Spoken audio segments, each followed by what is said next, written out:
Video کو like کریں، ہمارے چینل کو سبسکرائب کریں اور بیل آئیکن ضرور پریس کریں۔ ایمان بالیوم الآخر کا مطلب یہ ہے کہ ہم لازمی طور پر لا محالہ اس دن کے یعنی آخری دن قیامت کے دن کے آنے کا یقین رکھیں، اس پر ایمان لائیں، جیسا کہ قرآن میں آتا ہے وَبِالْآخِرَةِ هُمْ يُوقِنُونَ، اور پھر اس کے مطابق اپنے اعمال کو ڈھالیں، کیونکہ عمل ایمان کا حصہ ہے۔ تو صرف یہ مان لینا کافی نہیں کہ ایک دن آنے والا ہے جس دن ہر چیز کا اینڈ ہو جائے گا اور پھر سب کا حساب کتاب ہوگا، بلکہ اس دن کی تیاری کرنا بھی ضروری ہے۔ عقیدہ آخرت پر ایمان اسلامی عقائد کا اہم جزو ہے۔ قرآن و حدیث میں اکثر اسے عقیدہ توحید کے ساتھ بیان کیا گیا ہے۔ یہ عقیدہ آخرت ایک جامع اصطلاح ہے اور اس میں اخروی زندگی اور اس کے متعلق کئی امور شامل ہیں۔ سب سے پہلے تو یہ کہ انسان مر جاتا ہے اور اس کی برزخی زندگی شروع ہو جاتی ہے۔ دنیا، برزخ اور آخرت یہ تین مختلف عالم ہیں۔ برزخ انسانی زندگی کا وہ مرحلہ ہے جو دنیا اور آخرت کے درمیان ہے۔ عالم برزخ دراصل قبر ہی کی زندگی ہے۔ قبر آخرت کی پہلی منزل ہے۔ اگر کوئی اس منزل کے امتحان میں کامیاب ہو گیا تو بقیہ منزلیں بھی کامیابی سے طے کر لے گا، اور اگر کوئی یہاں ناکام رہا تو آگے بھی مسلسل ناکامیاں ہیں۔ اس لیے بدکار، فاسق و فاجر جب مجرم اور ملزم قرار دیا جاتا ہے تو اسے قبر ہی میں صبح و شام عذاب سے گزرنا پڑتا ہے، اور یہ عذاب اتنا ہی کافی ہے کہ اسے بار بار یا روزانہ جہنم کی آگ دکھائی جائے۔ اسی کو قرآن مجید اور احادیث نے عذاب قبر سے تعبیر کیا ہے، اور یہ دکھایا جانا اس لیے بڑا اہم ہے کہ آپ نے دیکھا ہوگا کہ بعض اوقات آپ کوئی خراب سا منظر دیکھ لیتے ہیں تو زندگی بھر نہیں بھولتے، اس کا آپ کے دل پر ایک گہرا اثر ہوتا ہے۔ تو بھلے انسان اس اصل جہنم میں نہ بھی پہنچے، لیکن اگر اس کو روز یہ بتایا جائے صبح و شام کہ یہ تمہارا ٹھکانہ ہے اور جہنم پوری ہولناکیوں کے ساتھ اس کے سامنے ہو، تو کوئی عذاب نہ بھی ہو تو صرف یہ دکھایا جانا ہی بہت بڑا عذاب ہے۔ اسی کو قرآن مجید اور احادیث نے عذاب قبر سے تعبیر کیا ہے۔ آل فرعون کے بارے میں قرآن مجید کہتا ہے النار یعرضون علیہا غدوا وعشیا، سورۃ المؤمن 46۔ دوزخ کی آگ ہے جس کے سامنے یہ ہر صبح و شام لائے جاتے ہیں، جبکہ روز قیامت انہی کے لیے یہ حکم بھی ہوگا وَيَوْمَ تَقُومُ السَّاعَةُ أَدْخِلُوا آلَ فِرْعَوْنَ أَشَدَّ الْعَذَابِ، اور جس دن قیامت قائم ہوگی فرمان ہوگا کہ فرعونیوں کو سخت ترین عذاب میں ڈالو۔ عذاب قبر کے بارے میں ام المؤمنین حضرت عائشہ نے آپ سے دریافت کیا تو آپ نے فرمایا ہاں، عذاب قبر برحق ہے۔ بخاری کی روایت ہے یہ، یعنی اس پر ایمان لانا ضروری ہے۔ رسول اکرم صلی اللہ علیہ وسلم نہ صرف خود قبر کے عذاب سے پناہ مانگتے بلکہ صحابہ کرام کو بھی اس کی تلقین کرتے۔ ایک اور حدیث میں آپ نے فرمایا جب تم میں کوئی فوت ہوتا ہے تو اس کی قبر میں صبح و شام اس پر اس کی جگہ پیش کی جاتی ہے، یعنی اگر وہ جنتی ہے تو جنت اور اگر جہنمی ہے تو جہنم اس کے سامنے پیش کی جاتی، اور کہا جاتا ہے یہ تیری اصل جگہ ہے جہاں قیامت والے دن اللہ تعالیٰ تجھے بھیجے گا۔ انس بیان کرتے ہیں کہ نبی اکرم صلی اللہ علیہ وسلم نے فرمایا اگر مجھے یہ ڈر نہ ہوتا کہ کہیں تم عذاب قبر کے خوف سے دفن کرنا ہی نہ چھوڑ دو تو میں ضرور دعا کرتا کہ اللہ تعالیٰ تمہیں عذاب قبر سنا دے، دکھانا تو دور کی بات سنا دے۔ ان روایات سے پتہ چلتا ہے کہ ہر مرنے والا اپنے اپنے اعمال کے مطابق نعمت یا عذاب سے گزرے گا، خواہ وہ مر کر قبر میں جائے یا کسی جانور درندے کی خوراک بن جائے یا جل کر خاک ہو جائے یا پانی میں ڈوب کے غرق ہو جائے، اللہ ہر طرح کا عذاب دینے پر قادر ہے۔ خواب میں اگر کوئی المناک منظر دیکھ لے تو کیا وہ سخت اذیت محسوس نہیں کرتا؟ مگر دیکھنے والا یہی سمجھتا ہے کہ یہ تو سویا ہوا ہے، اسے کیا علم کہ یہ خوابیدہ شخص کتنی تکلیف سے دوچار ہے۔ اسی طرح قبر میں مردے کو بٹھانا، منکر نکیر کا اس سے سوال کرنا، پسلیوں کا آپس میں مل جانا وغیرہ سب پر ایمان لانا ضروری ہے۔ برا ابن عازب بیان کرتے ہیں کہ نبی اکرم صلی اللہ علیہ وسلم نے فرمایا یہ آیت یثبت اللہ الذین آمنوا عذاب قبر کے بارے میں نازل ہوئی۔ میت سے پوچھا جاتا ہے تیرا رب کون ہے؟ وہ کہتا ہے اللہ میرا رب ہے اور محمد صلی اللہ علیہ وسلم میرے نبی ہیں۔ اللہ تعالیٰ کے اس ارشاد سے یہی مراد ہے کہ اللہ قول ثابت کے ذریعے صاحب ایمان کو دنیا کی زندگی اور آخرت میں ثابت رکھتا ہے۔ مسلم کتاب الجنہ۔ قبر کے بارے میں آپ نے کیا سن رکھا ہے؟ آپ کے ذہن میں کیا معلومات ہے اس کے بارے میں؟ کو بتائے گا؟ یعنی جب آپ قبر کا سوچتی ہیں یا سنتی ہیں یا قبر کو دیکھتی ہیں تو پہلی بات کیا آتی ہے آپ کے ذہن میں کہ مجھے بھی اس میں جانا ہی ہے؟ اور ان کے ذہن میں سب سے پہلے قبر کا اندھیرا آتا ہے، باہر نکلنے کا کوئی راستہ نہیں، آنے والی زندگی کے فیصلے کا دن ہے، تنہائی کہ معلوم نہیں یہ صاحب قبر کس حال میں ہے اور میرا کیا ہوگا، خوف آتا ہے ایک، اور کیا خیال آتا ہے؟ اعمال نامہ بند اور احتساب شروع. سوالوں کا جواب صحیح اسی وقت دے سکتے ہیں اگر ہم نے اس پر عمل کیا ہو، یعنی اس کی تیاری کی ہو. جدائی، دنیا سے جدائی، یعنی ایسی جگہ جہاں سے بچ کے جا سکتے ہی نہیں. بہت پہلے میں نے کسی کا ایک لیکچر سنا تھا، ایک خاتون تھی، تو انہوں نے ایک قصہ بیان کیا اپنے لیکچر میں کہ ایک شخص سے کسی نے قرضہ لیا اور وہ اس کو واپس نہیں کر رہا تھا. میں نے لے کے قرضہ بھاگ گیا، ڈیفالٹر تھا، تو وہ قبرستان کے دروازے پہ جا کے بیٹھ گیا. وہاں روز جا کے بیٹھ جاتا. کسی نے اس سے پوچھا کہ تم یہاں کیوں بیٹھتے ہو، یہاں کیا کرتے ہو؟ اس نے کہا فلاں شخص میرا قرضہ لے کے بھاگ گیا ہے اور وہ مجھے نہیں مل رہا، اور میرا یقین ہے کہ اسے یہاں تو ضرور آنا ہے، یہاں سے نہیں بھاگ سکتا. تو یہ ایک حقیقت ہے کہ ہم کچھ کر کے کہیں بھی بھاگ جائیں، لوگوں سے چھپ جائیں، کہیں روپوش ہو جائیں، گم ہو جائیں، لیکن وہاں سے گم نہیں ہو سکتے، وہاں تو جانا ہی جانا ہے. ان ھذا لہو الحق الیقین، موت یقینی حق ہے، قبر یقینی حق ہے، وہاں پہنچنا ہی پہنچنا ہے. تو اس لیے عقل مند وہی ہے جو اس کی تیاری کر لے، اس گھر کو بنا لے، اس کو سنوار لے، اس کو سجا لے. اب یہ ہمیں دیکھنا ہے کہ ہم اپنے دنیا کے گھروں کے لیے کتنے فکر مند ہوتے ہیں اور روز کیسی کیسی پلاننگ کرتے ہیں، اور ان کو بڑا کرنے اور ان کو مزید سجانے اور ان کے اندر مزید دنیا بھر کے پتھر کے ٹکڑے لا کے رکھنے کی کیسی کیسی فکر کرتے ہیں. اپنی کمائی کا بہترین حصہ جو ہے وہ صرف خوبصورت ڈیکوریشن پیسوں پہ خرچ کر کے اپنے آس پاس رکھ کے خوش ہوتے رہتے ہیں. لیکن اس قبر کے اندر کے لیے کیا کچھ رکھا ہوا ہے، وہاں کتنے ڈیکوریشن پیس ہیں، اور وہاں کے ڈیکوریشن پیس کیا ہیں، اور وہاں کی خوبصورتی کیا ہے، اس کے بارے میں کتنا سوچتے ہیں. آپ اپنی کاپی پہ، اپنی ڈائری پر ایک لکیر صفحے کے درمیان میں لگا کے اپنے اس گھر اور اس گھر کا موازنہ کر لیں کہ یہاں کیا کیا چیزیں ہیں میرے پاس، میرے بیڈ روم میں کیا کچھ ہے. قبر بھی تو ایک بیڈ روم ہے نا، it's a money bed room. پھر اپنے آپ سے پوچھیں اس بیڈ روم میں کتنے دن رہنا ہے اور وہاں کتنے دن رہنا ہے، یہاں کیا کیا رکھا ہوا ہے. جو ہے نا آپ کے بیڈ روم میں اس سارے کی لسٹ بنائیں، اپنے لیے بنائیں، بے شک آپ کسی کو نہ دکھائیں لیکن بنائیں. اور قبر کے لیے کیا کیا چاہیے. دیکھیے جب بچی کی شادی کرنی ہوتی ہے نا تو ہر ماں باپ میں نے دیکھا ہے غریب سے غریب بھی کاپی پین پکڑ کے بیٹھ جاتے ہیں یا کسی لکھنے والے کو بلا لیتے ہیں اور اس کو سامان کی لسٹ لکھواتے ہیں. ایسا ہی ہوتا ہے نا، یہ برتن لینے ہیں، یہ بیڈ روم کا سامان ہے، یہ فلاں ہے، یہ فلاں ہے، کتنی چیزیں لکھواتے ہیں، وہ کتنی لکھتے ہیں. اور جو رہ جاتی ہے ساری زندگی اس کے لیے بھاگ دوڑ کرتے رہتے ہیں. پھر جب تھوڑا پرانا ہوتا ہے، آؤٹ آف فیشن ہوتا ہے، پھر اس کو ریپلیس بھی کر لیتے ہیں. یہ سب چیزیں ہو رہی ہوتی ہیں. اس کے برعکس کس نے کاپی پین پکڑ کر یہ لکھا کہ وہاں کیا کیا چاہیے، کون سی چیز نیچے کے لیے چاہیے، کون سی دائیں سائڈ کے لیے، کون سی بائیں کے لیے، کون سی سر کی طرف، کون سی پاؤں کی طرف، کہاں کیا رکھنا میں نے.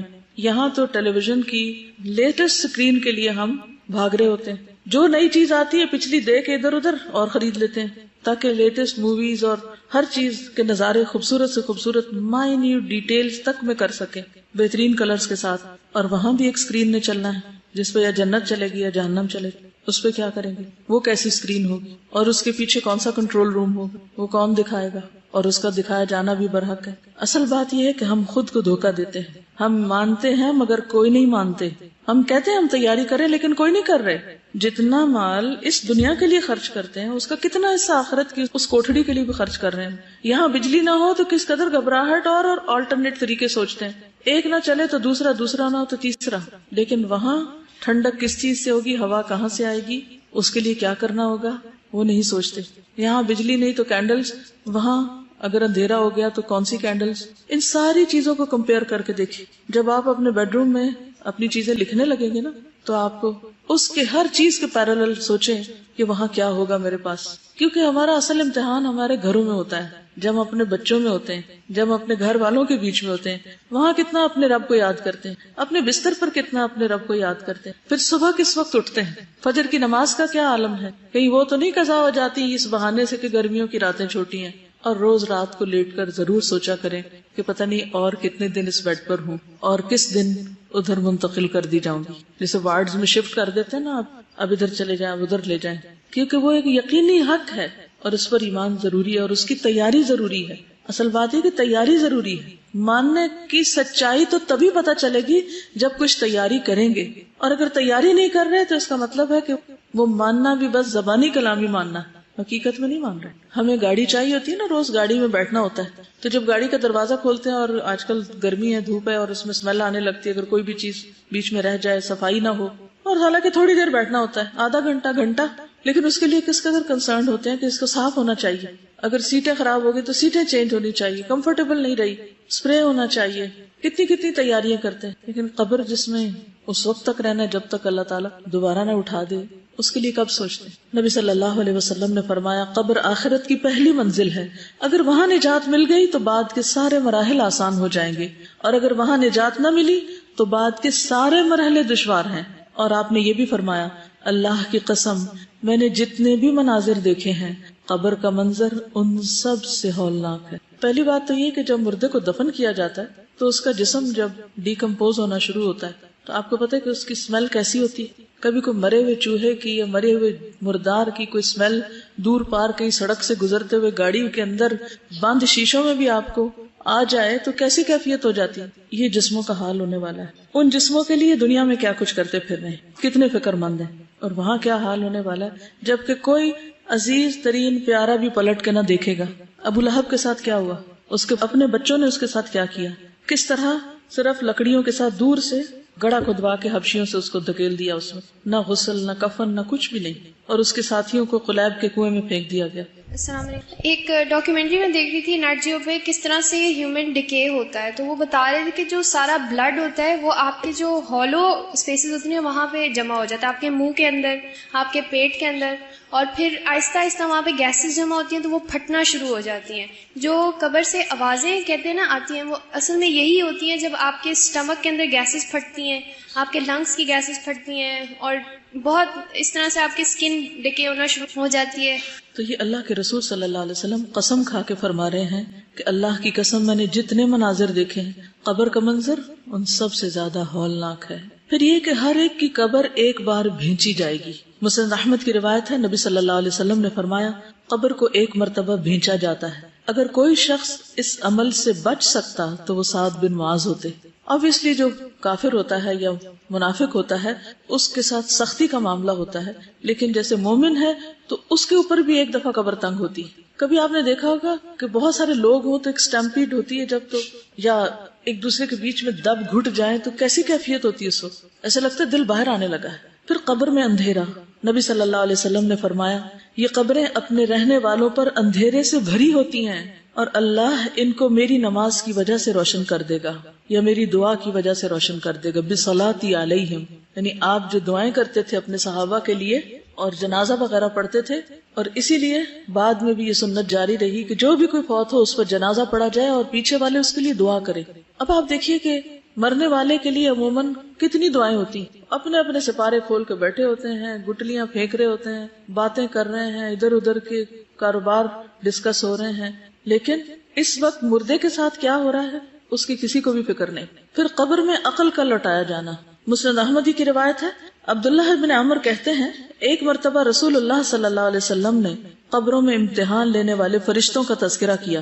عمر رضی اللہ عنہ کہنے لگے اے اللہ کے رسول صلی اللہ علیہ وسلم کیا اس وقت ہماری عقلیں لوٹا دی جائیں گی, یعنی ہم سینسز میں ہوں گے, ہمیں پتہ چلے گا کہ یہ کیا ہو رہا ہے؟ آپ نے فرمایا ہاں بالکل آج کی طرح, جیسے آج ہم دیکھتے سنتے سمجھتے اور ہر چیز کو محسوس کرتے ہیں اسی طرح وہاں بھی عقل لوٹائی جائے گی. اور اس کا لوٹایا جانا یا دوسرے لفظوں میں روح کا لوٹایا جانا اسی مقصد کے لیے.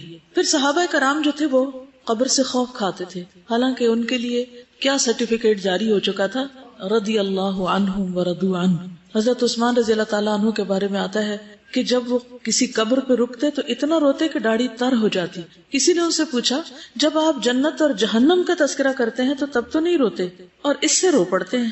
اللہ کے رسول صلی اللہ علیہ وسلم کے صحابی ہیں, آپ کی 2 بیٹیوں کے شوہر ہیں, خلیفہ ثالث ہیں, اور اللہ کی خشیت آپ دیکھیں, ہمیں کیوں نہیں نظر آتی؟ ہم کیوں اتنے سنگ دل ہیں؟ کیا ہم ان سے زیادہ نیک بن چکے؟ انہوں نے کہا رسول اللہ صلی اللہ علیہ وسلم نے فرمایا قبر آخرت کی پہلی منزل ہے, اگر وہاں سے نجات مل گئی تو بعد کے سارے مرحلے آسان ہو جائیں گے. عمرو بن العاص کہتے ہیں جب میرا انتقال ہو جائے تو میرے جنازے کے ساتھ نہ کوئی رونے والی ہو نہ آگ ہو. یہ دور جاہلیت کا طریقہ تھا کہ جنازے پہ یہ 2 چیزیں ساتھ لے کے جاتے تھے, رونے والی عورتیں جو بین کرتی جاتی تھیں اور آگ بھی لے کے جاتے. جب تم مجھے دفن کر دو تو مجھ پر مٹی ڈال دینا, اس کے بعد میری قبر کے ارد گرد اتنی دیر ٹھہرنا جتنی دیر میں اونٹ ذبح کر کے اس کا گوشت تقسیم کیا جاتا ہے, تاکہ تمہارے قرب سے مجھے انس حاصل ہو اور میں دیکھ لوں کہ میں اپنے رب کے فرشتوں کو کیا جواب دیتا ہوں. یہ دراصل ان کی فکر کو ظاہر کرتا ہے کہ انہیں کتنی فکر تھی، حالانکہ باہر والے اندر والے کے لیے کچھ نہیں کر سکتے سوائے دعا کے، لیکن انہیں اتنا یقین تھا کہ حساب بھی ہوگا اور جواب بھی دینا ہوگا۔ تو مومن جو ہے اس کے لیے قبر کی زندگی حساب کتاب کے بعد جب وہ 3 سوالوں کے جواب ٹھیک دے دیتا ہے تو پھر اچھی ہو جاتی ہے۔ قرآن مجید میں بھی آتا ہے فَأَمَّا إِن كَانَ مِنَ الْمُقَرَّبِينَ فَرَوْحٌ وَرَيْحَانٌ وَجَنَّةُ نَعِيمٍ وَأَمَّا إِن كَانَ مِنْ أَصْحَابِ الْيَمِينِ فَسَلَامٌ لَكَ مِنْ أَصْحَابِ الْيَمِينِ۔ اگر وہ مرنے والا مقربین میں سے ہو، اعلیٰ درجات والوں میں سے، تو اس کے لیے راحت، عمدہ رزق اور نعمتوں والی جنت ہوگی، اور اگر وہ دائیں ہاتھ والوں میں سے ہوگا یعنی عام نیک مسلمان صالحین میں سے، تو اے دائیں ہاتھ والے لوگوں میں شامل ہونے والے یعنی اصحاب الیمین، تجھ پر سلامتی ہو، اس کو سلامتی بھیجی جائے گی۔ لیکن آبویسلی جو VIP ٹریٹمنٹ پہلے درجے والوں کے ساتھ ہوگا وہ دوسروں کے ساتھ نہیں۔ دنیا میں آپ دیکھیے کہ ہم ہر موقع پہ کیا چاہتے ہیں کہ ہمارا اچھی طرح استقبال ہو، ہمیں اچھی طرح پوچھا جائے، ہمارے ساتھ بہترین معاملہ کیا جائے۔ پچھلے دنوں ہم VIP کلچر کی بات کر رہے تھے نا، تو بات یہ ہے کہ دنیا کے لیے تو ہم بہت فکر مند ہوتے ہیں اور بہت مائنڈ بھی کرتے ہیں اگر ہمارا کوئی اس طرح استقبال نہ کرے، لیکن ہم میں سے کتنوں کو فکر ہوئی کہ جنت میں استقبال کیسے ہوگا۔ پھر سورۃ النحل میں آتا ہے 32 الذین تتوفاہم الملائکۃ طیبین یقولون سلام علیکم سلام علیکم ادخلوا الجنۃ بما کنتم تعملون۔ وہ پرہیزگار جو پاک سیرت ہوتے ہیں، فرشتے ان کی روح قبض کرنے آتے ہیں تو کہتے ہیں تم پر سلام ہو، جو اچھے عمل تم کرتے رہے اس کے صلے میں جنت میں داخل ہو جاؤ۔ تو گویا قبر ان کے لیے کیا بن جاتی ہے؟ جنت کے باغوں میں سے ایک باغ، جنت کا ٹکڑا۔ نبی صلی اللہ علیہ وسلم نے فرمایا بندہ مومن جب دنیا سے رخصتی اور آخرت کے سفر پر جانے کے قریب ہوتا ہے، یعنی اب اس کے آخری دن ہوتے ہیں، آخری وقت ہوتا ہے، تو اس کی طرف آسمان سے روشن چہرے والے فرشتے آتے ہیں، گویا ان کے چہرے سورج کی طرح ہوں، ان کے پاس جنت کا کفن اور جنت کی حنوط ہوتی ہے یعنی خوشبو، تاحد نگاہ وہ بیٹھ جاتے ہیں، ہر طرف پھیل جاتے ہیں۔ پھر ملک الموت اس کے سرہانے پہ آ کے بیٹھ جاتے ہیں اور وہ کہتے ہیں اے نفس مطمئنہ، اللہ کی مغفرت اور خوشنودی کی طرف چلو۔ چنانچہ اس کی روح اس طرح بہہ کر نکل جاتی ہے جیسے مشکیزے کے منہ سے پانی کا قطرہ بہہ جاتا ہے۔ ملک الموت اسے پکڑ لیتے ہیں، جیسے بچہ ڈیلیور ہوتا ہے نا تو فوراً اس کو ڈاکٹر ہاتھ پہ لے لیتے ہیں، تو اسی طرح موت کے وقت بھی جان جب پوری نکلتی ہے تو ایسے جیسے ایک بیبی ڈیلیور ہو کے باہر آ گیا، روح باہر آ جاتی، اور اس کو لینے کے لیے ملک الموت آگے ہاتھ بڑھاتے ہیں اور پھر فوراً آگے فرشتوں کو دے دیتے ہیں جس قسم کا وہ شخص ہوتا ہے۔ اور دوسرے فرشتے پلک جھپکنے کی مقدار بھی اس کی روح کو ملک الموت کے ہاتھ میں نہیں رہنے دیتے، فوراً اس سے آگے لے لیتے ہیں، بلکہ ان سے لے کر اسے کفن میں لپیٹ کر اس پر لائی ہوئی حنوط مل دیتے ہیں، اور اس کے جسم سے ایسی خوشبو آتی ہے جیسے مسک کا ایک خوشگوار جھونکا جو زمین پر محسوس ہو سکے۔ پھر فرشتے اس روح کو لے کر اوپر چڑھ جاتے ہیں۔ مجھے بالکل ہسپتال کا منظر نظر آ رہا ہے، جب کبھی شاید آپ کو موقع ملا ہو کسی ڈیلیوری کو دیکھنے کا، کہ جیسے جو ہی بیبی باہر آتا ہے تو فٹافٹ اس کو آگے دے دیا جاتا ہے نرسز کو، اور پھر اس کے بعد اس کو لپیٹ دیا جاتا ہے اور فوراً اس کی ٹیک کیئر کی جاتی ہے کہ اب آگے اس کے ساتھ کیا کرنا ہے، اگر اس کو سانس نہ آ رہا ہو یا جو بھی حسب ضرورت اس کو نیکسٹ لیول کی مدد دی جا رہی ہوتی۔ تو یہ دنیا میں آمد کا وقت ہوتا ہے، اور اسی قسم کا اس کی رخصتی کا وقت ہوتا ہے جب روح واپس جا رہی ہوتی ہے۔ مومن کی روح جب نکلنے والی ہوتی ہے تو وہ اللہ سے ملاقات کو پسند کرتا ہے۔ نبی صلی اللہ علیہ وسلم نے فرمایا مومن کو جب موت آتی ہے تو اسے اللہ کی خوشنودی اور اس کے ہاں اس کی عزت کی خوشخبری دی جاتی ہے۔ اس وقت مومن کو کوئی چیز اس سے زیادہ عزیز نہیں ہوتی جو اس کے آگے ہوتی، اس لیے وہ اللہ سے ملاقات کا خواہش مند ہو جاتا ہے اور اللہ بھی اس کی ملاقات کو پسند کرتا ہے۔ اس کے برعکس جو منافق یا کافر ہوتا ہے، اس کو جو پتہ چلتا ہے کہ بھیانک فرشتے اس کی خبر لینے آئے ہیں، بھیانک شکلوں والے، تو پھر اس کی روح بھاگتی ہے، نکلنا نہیں چاہتی، ریزسٹ کرتی ہے، اور وہ اللہ سے ملاقات کو ناپسند کرتا ہے۔ کیوں؟ کیونکہ اب وہ ظاہر ہے کہ ایک مجرم کی حیثیت سے وہ جا کے کھڑا ہوگا تو کیسے منہ دکھائے؟ جیسے کوئی مجرم رنگے ہاتھوں پکڑ لیا جائے تو وہ کیا چاہتا ہے؟ اس کو آگے لے جایا جائے؟ نہیں، وہ بھاگنے کی کوشش کرتا ہے، ریزسٹ کرتا ہے، بچنے کی، چھپنے کی، ادھر ادھر ہونے کی۔ یہی کیفیت اس شخص کی ہوتی ہے۔ پھر آسمان والوں کا نیک روح کو مسلسل مرحبا کہنا۔ فرشتے مومن کی روح کو آسمان کی طرف چڑھا لے جاتے ہیں، آسمان کا دروازہ کھلتا ہے، پوچھا جاتا ہے یہ کون ہے؟ کہا جاتا ہے فلاں شخص ہے۔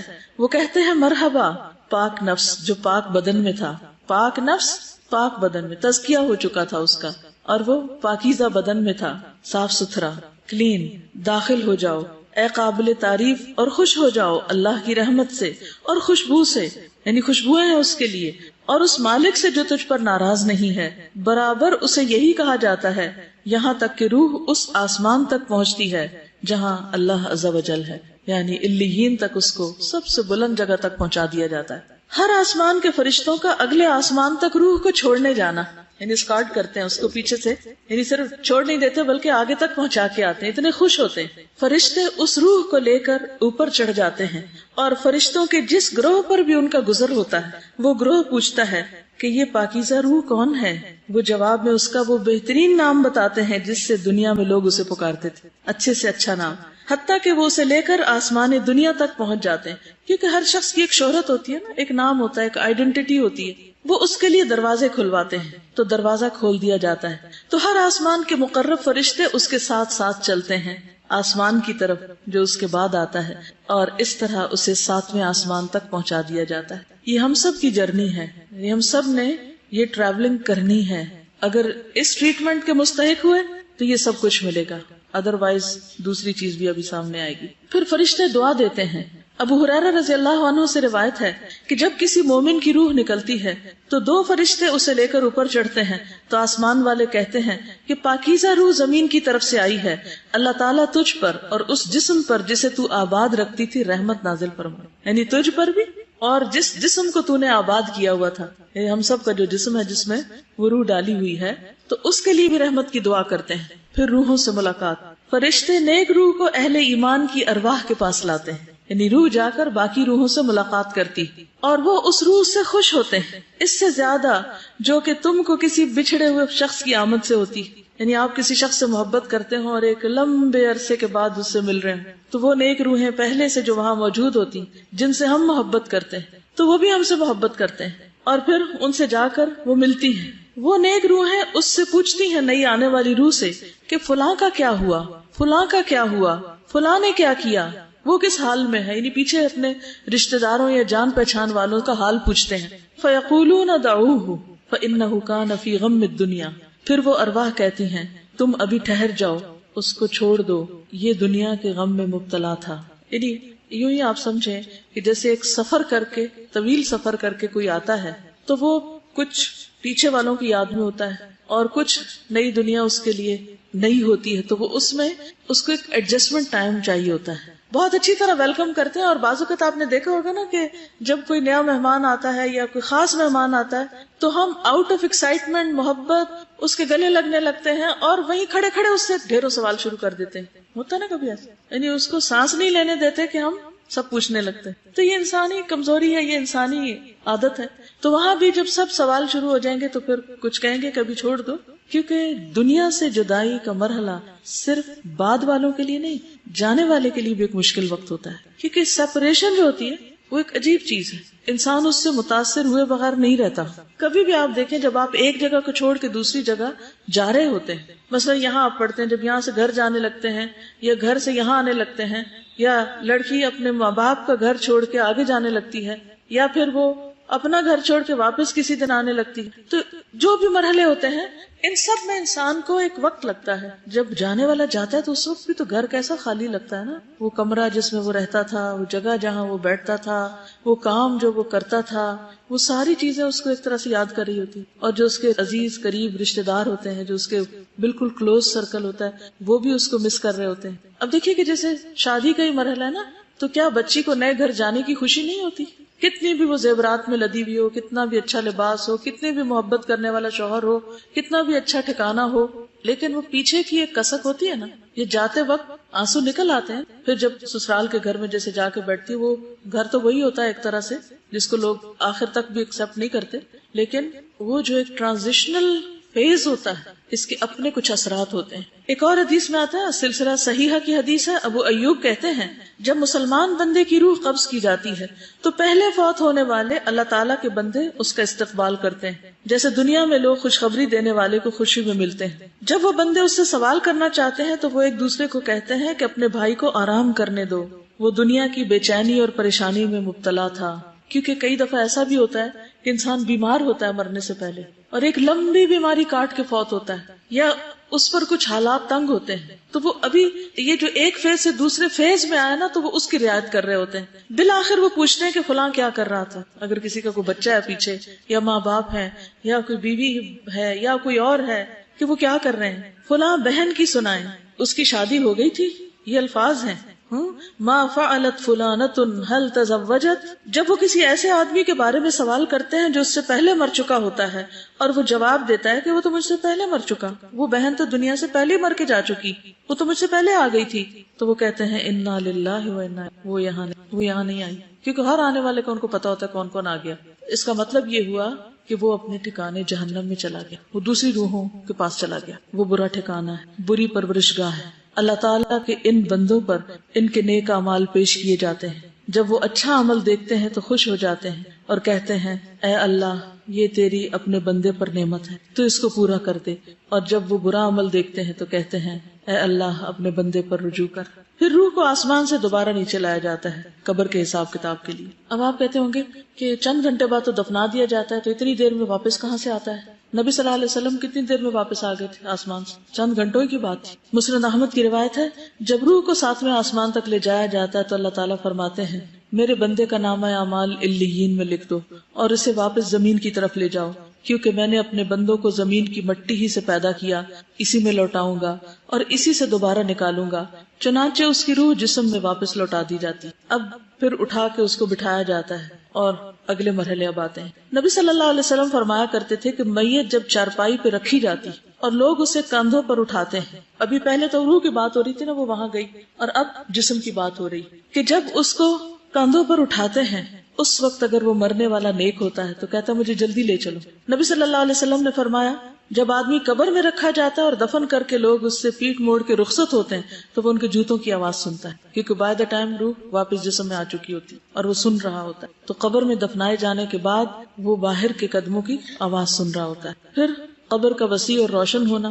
ابو ہریرہ سے روایت ہے رسول اللہ صلی اللہ علیہ وسلم نے فرمایا مومن شخص اپنی قبر میں سبز باغیچے میں ہوتا ہے، اس کو گرینری فیل ہوتی ہے، تو اس کے لیے اس کی قبر کو 70 ہاتھ کشادہ کر دیا جاتا ہے. یعنی اس کو فیل ایسے ہوتا ہے کہ جیسے وہ کھلی جگہ پر ہے، اور اس کے لیے 14ویں کے چاند کی طرح روشنی کر دی جاتی ہے. اچھی سی لائٹ اس کو مل جاتی ہے، ٹھنڈی ٹھنڈی روشنی ہوتی ہے. اور رات کے وقت اگر آپ چاند کی روشنی میں سبز اپنے باغ میں نکل کے دیکھیں تو کچھ ایسا ہی منظر محسوس کریں. پھر قبر میں نیک اعمال کا مومن کی حفاظت کرنا. اب کون آ جاتا ہے؟ وہ جو بیڈ روم کی بات کی تھی نا میں نے سجانے کی.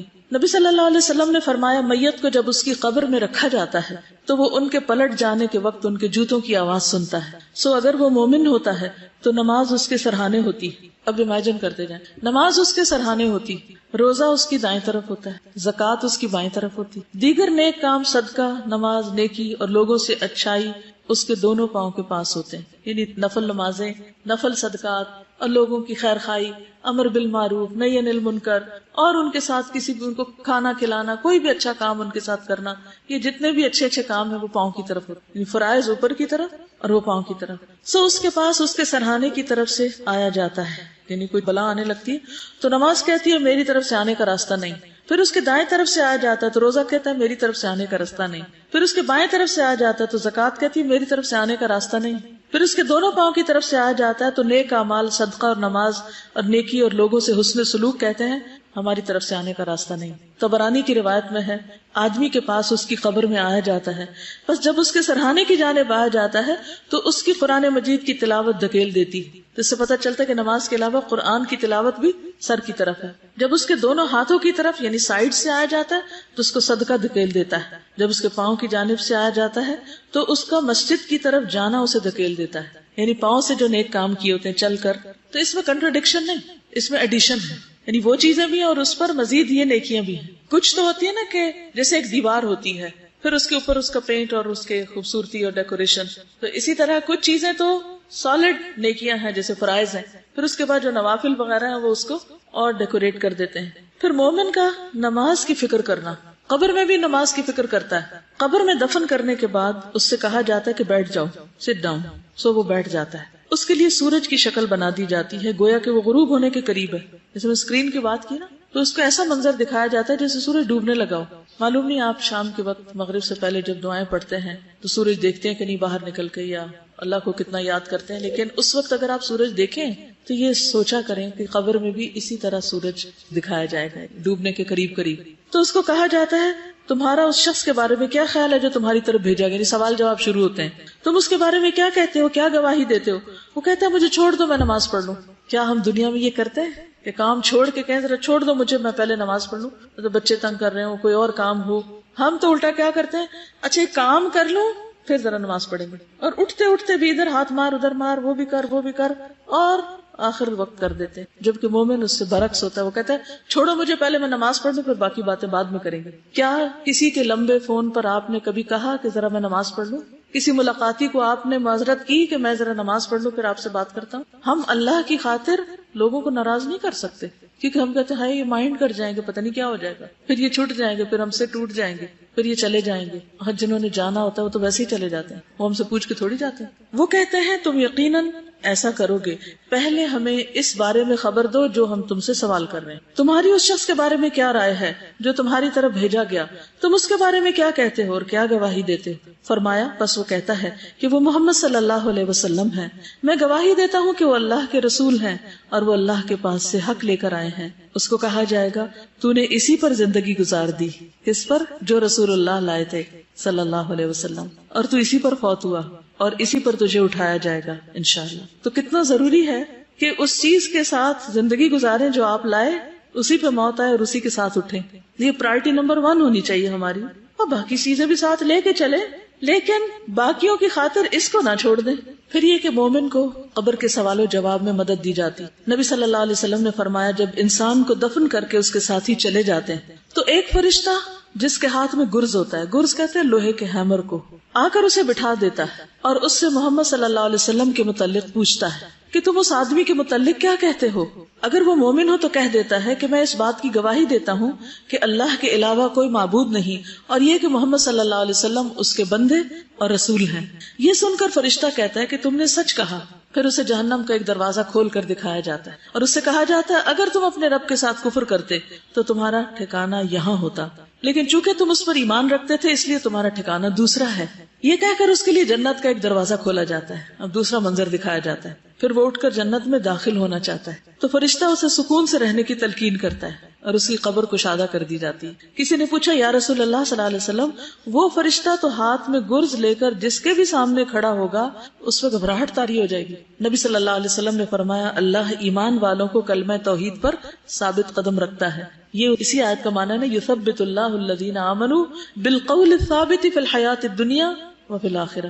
لیکن یہ دیکھ لیں کہ سوال کرنے والا ہے کتنا سخت. آپ نے دیکھا ہوگا کہ اگر کوئی ٹیچر مہربان ہو اور پیار سے بات کرے, سوال آرام سے کرے, تو نالائق سے نالائق اسٹوڈنٹ بھی جواب دے پاتا ہے. لیکن اگر ٹیچر سخت مزاج ہو تو اچھا بھلا ذہین طالب علم بھی گھبرا اٹھتا ہے. اسی لیے صحابہ نے پوچھا کہ وہ لوہے کا ہیمر دیکھ کے تو ہم سب کو ڈر لگے گا, پھر فرمایا اللہ تعالیٰ ثابت قدمی دے گا کیونکہ دنیا میں تم توحید پر تھے. اگر ہم سو کے بھی اٹھتے ہیں یا پھر ہم بہت گہری نیند سوئے ہوں, کوئی ہمیں اچانک سے اٹھا دے, ہم لوگوں بالکل ہوش ہی نہیں ہوتا کہ ہم سے کیا بات پوچھی جا رہی ہے, ہم جواب ہی سوال شروع کر دے. یعنی وہ کوئی اور بات کرنا بھی چاہتے تھے, نہیں سوال کا جواب دو. اس کو تھوڑا سا آپ سمجھ سکتے ہیں کہ اگر کسی کا ایسا ایکسپیرینس ہو کہ رات سوتے وقت کسی کے گھر میں چور داخل ہو گئے بندوقوں کے ساتھ یا کوئی اسلحے کے ساتھ, تو ان کی گھبراہٹ کا کیا عالم ہو. اکثر ایسے وہم بھی آ جائے نا, کسی کو خیال بھی آ جائے رات کو سوتے وقت کہ کیا پتا کوئی ایسا نہ داخل ہو جائے تو کیا بنے گا. کبھی خیال آیا آپ کو؟ یعنی چور ایک ایسی چیز ہے یا ڈاکو کہ جس سے ہر ایک کو ڈر لگتا ہے. تو کسی ایسے منظر, کسی ایسے واقعے کو اگر آپ دل میں لا کے اس کیفیت کو محسوس کریں تو شاید سمجھ میں آئے. ابھی پچھلے ہفتے ہمارے ساتھ والے گھر میں ڈاکہ پڑا, رات کو 2-2:30 بجے جو تھے وہ آ گئے. اور یہ دیکھیے کہ اب جو ہو رہا ہے نا کہ قبر میں کوئی کسی کی ہیلپ نہیں کرے گا. اب ہم بالکل ساتھ اور ہمیں نہیں پتا, اور میں بستر پہ لیٹے ہوئے فائرنگ کی آواز سن رہی تھی کہ فائرنگ ہو رہی ہے, اور بڑے کلوزلی پتا چل رہا تھا, لیکن یہ نہیں پتا چل رہا تھا کہاں ہو رہی ہے. اور اب جو ثابت قدمی والی بات ہے کہ ایسے موقع پر آدمی شکر اس بات پہ کرتا ہے کہ ہوا یہ کہ یہ کافی افراد 10 افراد تھے گھر میں سب لوگ.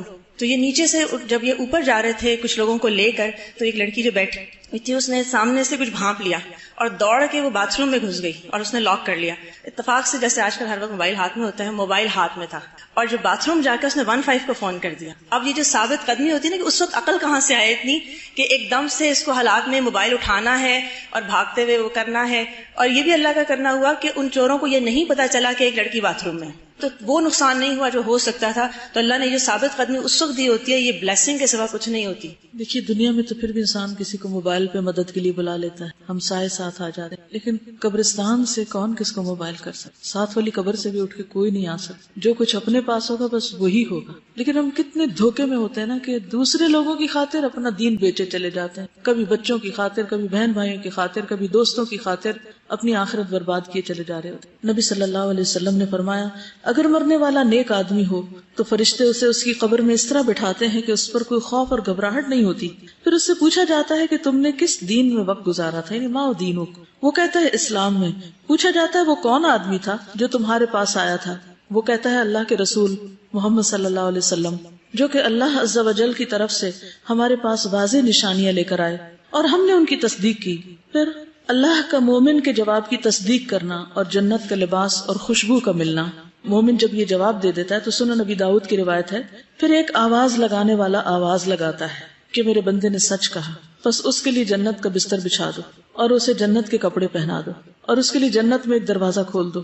پھر جنت کی ہوا اور خوشبو اس کے پاس آتی اور اس کی قبر حد نگاہ تک کشادہ کر دی جاتی اور جنت کی ہوا ایئر کنڈیشن کی ہوا سے زیادہ اچھی ہوئی اور اس کی خوشبو ہمارے ایئر فریشنر سے زیادہ بہترین. ایک فوبیا ہوتا ہے نا کہ جب آپ کہیں چھوٹی جگہ پہ ہوتے ہو تو ایک دم سے آپ کو گھبراہٹ ہوتی ہے، مجھے تھوڑا سا وہ ہوتا ہے. تو جب گاڑی میں بھی کئی دفعہ ہوتی ہوں نا تو مجھے وہ شروع ہو جاتا ہے ہونا. تو جب بھی میں قبر کے بارے میں سوچتی ہوں میں ہمیشہ یہی سوچتی ہوں کہ ایک پیرالائزڈ انسان ہے اور وہ کلاسٹروفوبک ہے اور اس کو ایسی جگہ پہ آپ بند کر دیں تو اس کی جو دہشت ہوگی نا وہ قبر سے.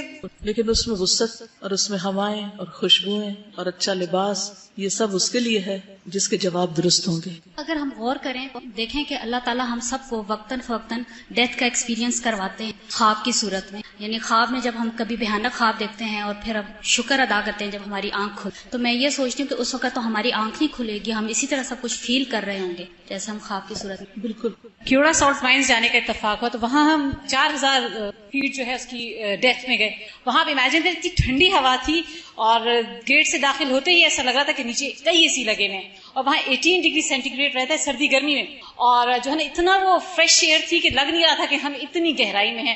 تو وہاں جب ہم گئے تو 3 گھنٹے ہم نے وہاں اسٹے کیا اور کسی کے موبائل پہ کوئی کال نہیں آئی. تو پہلا خیال مجھے جو آیا کہ جب اس پہاڑ کی گہرائی میں ہمیں کوئی کال نہیں آئی تو قبر میں تو پھر قطعاً کوئی کال نہیں آئے گی. لیکن اگر قبر اتنی ٹھنڈی ہو اور وہ سب طرف نمک اور اتنا خوبصورت ماحول ہو تو پھر باہر سے کالز کی ضرورت نہیں ہوئے گی. یہ بھی تو اللہ کی نشانیوں میں سے ایک نشانی ہے کہ اللہ تعالیٰ یہ چیزیں دکھاتا ہے کہ زمین کے اندر کی فضا کو وہ جیسے چاہے بدل دے. یعنی اگر نمک کی یہ کان ایک مستقل ایسی کیفیت میں کہ 18 ڈگری تک ہی وہ رہتا ہے ٹیمپریچر اور ٹھنڈی ہوائیں، اور تو قبر بھی تو زمین کے نیچے ہوتی ہے، جس کے لیے اللہ چاہے ویسی ہوائیں وہاں بھی چلا دے. یعنی مشکل نہیں ہے، ناممکن نہیں ہے. یہ سب چیزیں جو بتائی گئی ہیں ان کو ماننا ضروری ہے، یہ ایمان کا حصہ ہے کہ ایسا ہوگا، کیونکہ اگر یہ مانا نہ جائے تو عمل بھی نہیں بدلتے. اور شیطان کی یہ بہت کوشش رہی ہے کہ لوگوں کے دل میں اس کے بارے میں طرح طرح کے وسوسے اور شکوک و شبہات ڈال کر اس کو لوگوں پر مبہم بنا دے، ایمان کو کمزور کر دے. لیکن جو بات صحیح احادیث سے پتہ چل رہی ہو اس کو کیسے جھٹلا سکتے.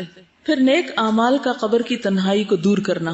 نبی صلی اللہ علیہ وسلم نے فرمایا کہ مومن کے پاس ایک خوبصورت لباس اور انتہائی عمدہ خوشبو والا ایک آدمی آتا ہے اور اس سے کہتا ہے تمہیں خوشخبری مبارک، یہ وہی دن ہے جس کا تم سے وعدہ کیا جاتا تھا. وہ اس سے پوچھتا ہے کہ تم کون ہو؟ تمہارا چہرہ ہی خیر کا پتہ دیتا ہے. وہ جواب دیتا ہے میں تمہارا نیک عمل ہوں. اس پر وہ کہتا ہے کہ اے میرے رب، قیامت ابھی قائم کر دے تاکہ میں اپنے اہل خانہ اور مال میں واپس لوٹ جاؤں، یعنی سب سے جا ملوں. پھر صدقہ کا قبر کی آگ بجھانا. عقبہ بن عامر سے مروی ہے کہ نبی صلی اللہ علیہ وسلم نے فرمایا صدقہ کرنے والوں کی قبروں سے حرارت بجھاتا ہے اور مومن روز قیامت اپنے صدقے کے سائے میں ہوگا. یہ سلسلہ صحیحہ میں سے ہے، یعنی صدقہ قبروں کی حرارت کو بجھاتا ہے. ایک اور حدیث میں تھا نا اللہ کے غضب کو ٹھنڈا کرتا ہے. اور یہاں دوسری بات کیا ہے کہ قیامت کے دن مومن اپنے صدقے کے سائے میں ہوگا. لیکن ہم صدقہ کرنے کے لیے بھی انتظار کرتے رہتے ہیں اور ہر دوسری چیز کو یہ سوچ کے پاس رکھ لیتے ہیں کیا پتا کبھی کام آ جائے. کچھ اینٹیکس بنائے ہوئے ہیں اور کچھ ہم اپنی یادیں ہیں اس میں ہماری، اور کچھ کباڑ خانہ بھر کے ساری یادیں ہمارے مرتے ہی باہر پھینک دی جاتی ہیں. کوئی ویلیو نہیں اس کی، کیونکہ ہر کوئی اپنی مرضی کی زندگی گزارنا چاہتا ہے. کوئی ضروری تو نہیں کہ ہماری اولاد ہمارے ڈیکوریشن پیسز کو کوئی ویلیو دے. تو اس لیے دنیا کی زائد زینت کو چھوڑ کر اس آخرت کے گھر کو ٹھنڈا کرنے کی فکر کریں. پھر جنت کا دروازہ کھولا جانا اور اس کی ٹھنڈی ہوا.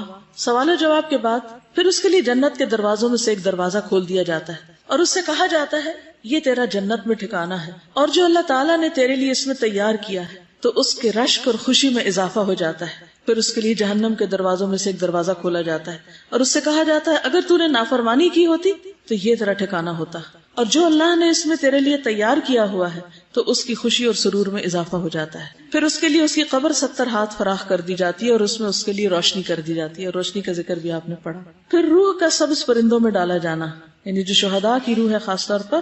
اس کے بعد جسم کو اسی طرح لوٹا دیا جاتا ہے جیسا کہ وہ اس سے شروع ہوا تھا اور اس کی روح کو اچھی روح میں کر دیا جاتا ہے اور وہ ایک پرندہ ہے جو جنت کے درخت سے کھاتا ہے. رسول اللہ صلی اللہ علیہ وسلم نے فرمایا شہداء جنت کے دروازے پر موجود ایک نہر کے کنارے پر سبز رنگ کے خیمے میں رہتے ہیں جہاں صبح و شام جنت سے ان کے پاس رزق پہنچتا ہے. ابھی تو یہ فاصلے بہت بڑے لگتے ہیں, جسم یہاں ہے, روح وہاں ہے, رزق یہاں پہنچ رہا ہے, وہاں بھی وہ اڑ رہے ہیں, یہ سب کیا ہے؟ ہمیں یہ باتیں بکھری بکھری سکیٹرڈ لگتی ہیں, لیکن اللہ کے لیے کچھ مشکل نہیں کہ ان سب کا ایسا کنیکشن بنا دے کہ جسم اور روح دونوں ہی اس سے مستفید ہو رہے ہیں. پھر صبح شام جنت کا ٹھکانہ دکھایا جاتا ہے, جنت کا گھر سامنے نظارہ کرایا جاتا ہے. ہمارے ملک میں تو ایسا نہیں, لیکن کینیڈا میں ایسا ہوتا ہے کہ جب آپ کو کوئی گھر خریدنا ہوتا ہے, آپ پراپرٹی ڈیلر کے پاس جاتے ہیں, ریئل اسٹیٹ کے پاس, تو وہ آپ کو انٹرنیٹ پہ گھروں کے لنک دے دیتے ہیں کہ کس رینج میں آپ کو خریدنا ہے. پھر آپ ان کو پورا اس کے اندر 3D کی شکل میں یا مختلف تصویروں کے ساتھ اس کو پورا اندر سے وزٹ کر لیتے ہیں. پھر اس کے بعد یہ کہ سارے مل بیٹھتے ہیں, پھر دیکھتے ہیں اچھا ونڈوز ایسی ہیں, انٹرنس ایسی ہے, فلور ایسا ہے, چھت ایسا ہے, باہر ایسا ہے, ادھر ایسا ہے, ہر ایک ایک چیز اس میں اس اسکرین اس ونڈو کے تھرو سب دیکھی جا رہی ہوتی اور وہ دنیا کے کسی بھی حصے میں بیٹھ کے آپ دیکھ سکتے. یہ اگر انسانوں نے دنیا میں اپنے گھروں کے لیے سسٹم کر رکھا ہے کہ اس گھر کو خریدنے سے پہلے آپ اس میں گھوم پھر کے دیکھ لیں, کیونکہ سائٹ پہ جانا تو مشکل ہوتا ہے, بعض اوقات سبھی مصروف ہیں یا دور دور فاصلے ہوتے ہیں, یا آپ کو ایک سٹی سے دوسری میں موو ہونا ہے اور آپ رینٹ پہ لے رہے ہیں گھر تو بھی آپ دیکھنا چاہتے ہیں, تو آپ اس اسکرین پہ سب کچھ دیکھ سکتے ہیں کہ آپ کہاں جانے والے ہیں. تو یہاں بھی آپ دیکھیے کہ مرنے کے بعد قبر میں آخری گھر جو ہے جنت کا گھر, اس کی بھی سیر کرائی جاتی ہے. یہ ہے تمہارا گھر. اسی لیے قیامت کے دن جب جنت میں جائیں گے تو آتا نا کہ عرفہا لہم, وہ جنت جس کی اللہ نے ان کو پہلے سے پہچان کرا دی, ان کو پتا ہے کہ وہ ان کا گھر کون سا ہے. رسول اللہ صلی اللہ علیہ وسلم نے فرمایا جب تم میں سے کوئی آدمی مر جاتا ہے تو صبح و شام اس کا ٹھکانہ اس پر پیش کیا جاتا ہے. اگر وہ جنت والوں میں سے ہے تو جنت والوں کا مقام, اور اگر دوزخ والوں میں سے ہوتا ہے تو دوزخ والوں کا مقام اسے دکھا دیا جاتا ہے اور اس سے کہا جاتا ہے کہ یہ تیرا ٹھکانہ ہے جب تک کہ اللہ تعالیٰ قیامت کے دن تجھے اٹھا کر اس جگہ نہ پہنچا دے. اب آپ دیکھیے کہ قیامت کے دن اس میں جانا ہے, لیکن پھر بھی قیامت کے دن کا اٹھنا اور حساب کتاب اور پل صراط پار کرنا یہ اپنی جگہ ہے, چاہے پتہ بھی ہو کہ آگے جنت ہے. یہ بالکل ایسے ہی جیسے آپ اگر کسی دوسرے ملک میں جا کے رہنا چاہتے ہیں اور یہاں سے آپ نے گھر ور دیکھ لیا, سب کچھ کر لیا, پیمنٹ بھی ہو گئی, آپ کے نام بھی ہو گیا, سب ہو گیا, لیکن اس ملک تک پہنچنے کے لیے آپ کو جہاز پر بھی بیٹھنا ہے اور اس سے پہلے آپ کو ایئرپورٹ پہ بھی جانا ہے اور وہاں آپ کی اسکریننگ بھی ہونی ہے اور وہاں آپ کا سامان تولا بھی جانا ہے, وہاں آپ سے امیگریشن نے کوشچن بھی کرنے ہیں کہ آپ جا کہاں رہے ہیں, اور پھر جہاں اتریں گے وہاں بھی پوچھا جائے گا کہ کہاں آئے, کیوں آئے. یہ پروسیس اپنی جگہ چلنا ہے, کیونکہ بعض لوگ کہتے ہیں کہ یہ کیسے, قبر میں اگر جنت جہنم دیکھ لی یہی حساب ہو گیا تو پھر یوم الحساب کی کیا ضرورت ہے. تو وہ پروسیس ہے ایک جس کے بغیر کوئی بھی آگے نہیں پہنچ سکتا, چاہے وہ پہلے سے ہی سب دیکھ لے. پھر اپنا ٹھکانہ دے کر مومن اللہ کا شکر کرے گا. مسند احمد میں ہے ہر جنتی کو جہنم میں اس کا ٹھکانہ دکھایا جاتا ہے اور وہ کہتا ہے کہ اگر اللہ نے مجھے ہدایت نہ دی ہوتی تو میں یہاں ہوتا, اور پھر وہ اس پر شکر کرتا ہے. یعنی جنت کا گھر دیکھ کر پھر جہنم میں بھی اس کا مقام دکھا دیا جاتا ہے کہ اگر تم وہاں نہ جاتے تو یہاں آنا تھا تم نے, تو اس سے شکر کرتا ہے کہ اللہ نے اس سے بچا لیا. پھر جنت کا کھانا, ایک انصاری صحابی سے مروی ہے, مسند احمد کی روایت ہے کہ ایک مرتبہ ہم لوگ رسول اللہ صلی اللہ علیہ وسلم کے ہمراہ ایک انصاری کے جنازے میں نکلے. میں اس وقت 9 عمر تھا اور اپنے والد کے ساتھ تھا. رسول اللہ صلی اللہ علیہ وسلم قبر کے کنارے بیٹھ گئے اور قبر کھودنے والے کو تلقین کرنے لگے کہ سر کی جانب سے اسے کشادہ کرو اور پاؤں کی جانب سے اسے کشادہ کرو, اس کے لیے جنت میں بہت سے خوشیں ہیں. یعنی شہداء کو تو رزق ملتا ہی, تو کچھ لوگ جو مرتے ہیں وہ شہیدوں کی جیسی موت مرتے ہیں یا ان کو بھی شہادت کی خوشخبری دی جاتی, تو سکتا ہے ان کے لیے بھی رزق آتا ہو. یہ غیب کی بات ہے نا, ہمارا غیب پر ایمان ہے, اللہ کے نبی نے بتایا ایسا ہی ہوگا. ایک روز میں ایک پروگرام دیکھ رہی تھی تو اس میں ایک گور کن اپنے تجربے بتا رہا تھا کہ جب وہ قبر کھودتے ہیں تو کیا ہوتا ہے. تو اسے بتا رہا تھا کہ کچھ قبریں ہم کھودنے لگتے ہیں اور ہم تھوڑی سی کھودتے ہیں تو وہ جگہ کھلی کھلی ملنے لگتی ہے, یعنی ہم پاؤں کی طرف سے کھولتے ہیں تو کھل جاتی ہے، یعنی جگہ کھلتی جاتی، اور کچھ لوگوں کے لیے ہم کھودتے جاتے قبر کھلی نہیں ہو پاتی. آخر منزل تو اللہ ہی کو پتا ہے، لیکن مجھے بڑی حیرت ہوئی کہ یہ کیا بات کر رہا ہے. تو اس حدیث کے بعد مجھے سمجھ میں آتا ہے کہ نبی صلی اللہ علیہ وسلم جب قبر کھدواتے تھے اس وقت بھی انسٹرکشن دیتے تھے کہ کھلی کھودو، یعنی صرف مردے کو پھینکنے والی بات نہ ہو. پھر قبر میں سکون. قتادہ کہتے ہیں کہ ہمیں یہ بات بتائی گئی کہ مومن کی قبر میں 70 ہاتھ کشادگی کر دی جاتی اور قیامت کے دن تک کے لیے اس کی قبر کو خوشحالی سے بھر دیا جاتا ہے، یعنی وَيُمْلَوْ عَلَيْهِ خَضِرًا، یہ سرسبز گرینری ہوتی ہے. واپس جانے کی تمنا کرنا. نبی صلی اللہ علیہ وسلم نے فرمایا جب مومن اپنی قبر کی کشادگی کو دیکھتا ہے تو کہتا ہے فرشتوں مجھے چھوڑ دو، میں گھر والوں کو خوشخبری سنانا چاہتا ہوں. لیکن اس سے کہا جاتا ہے کہ اب آرام کرو، پیچھے کوئی تمہارا کنیکشن نہیں، الا یہ کہ کوئی خواب میں دیکھ لے کسی کو. پھر مومن کو سلا دیا جاتا ہے، آرام کروایا جاتا ہے. اس کی قبر میں 70 گز لمبائی چوڑائی میں فراخی کر دی جاتی ہے، پھر اس کے لیے اس میں روشنی کر دی جاتی ہے. پھر اس سے کہا جاتا ہے سو جاؤ، تو وہ کہتا ہے اپنے گھر والوں کی طرف لوٹ جاؤں، میں انہیں خبر دے آؤں. تو دونوں کہتے ہیں اس دلہن کی طرح سو جاؤ جسے کوئی نہیں جگاتا مگر وہ جو اس کو سب سے زیادہ پیارا ہوتا ہے، یہاں تک کہ اللہ تعالیٰ اسے اس کی اس خوابگاہ سے اٹھائے گا، یعنی قیامت کے دن. یہ صحیح ترغیب و ترہیب کی روایت ہے. یعنی پھر وہ قبر میں لیٹ جاتا ہے جیسے سو رہا ہو آرام سے، اور وہ سوتے میں جیسے انسان خواب دیکھتا ہے تو وہ سب کچھ نظر آ رہا ہوتا ہے، تو اس کو وہ نظر بھی آ رہے ہوتے ہیں جنت دوزخ، اور وہ ان نظاروں کو انجوائے کر رہا تھا. نہیں، وہ ایک اسکرین اس کو دے دی جاتی ہے کہ گھومتے پھرو. اور یعنی آج کی ٹرمز میں سمجھنے کے لیے بات کر دی جاتی ہے، حقیقت اللہ ہی جانتا ہے. یہ مت کہیے کہ کوئی اس کو اس طرح انٹرپریٹ نہ کرے کہ وہاں ٹی وی لگا دیا جاتا ہے. یعنی مانا یہ ہے کہ صرف سمجھنے کے لیے کہ جیسے دنیا میں ہم بعض اوقات بیڈ روم میں آرام سے لیٹے ہوتے ہیں، ٹھنڈا ماحول ہوتا ہے، اور پھر سوچتے ہیں کہ اچھا کچھ دیکھ لیں، اور دیکھنا شروع کر دیتے ہیں اور دیکھ کے انجوائے کر رہے ہیں. تو وہاں بھی جو جنتی ہوگا وہ نظاروں کو دیکھ کے خوش ہو رہا ہوگا، اور ویسے وہ آرام کی نیند سو رہا ہوگا، اور قیامت کے دن اس کو آرام سے اٹھا دیا جائے گا. شہداء کی خصوصی مہمان نوازی ہوگی.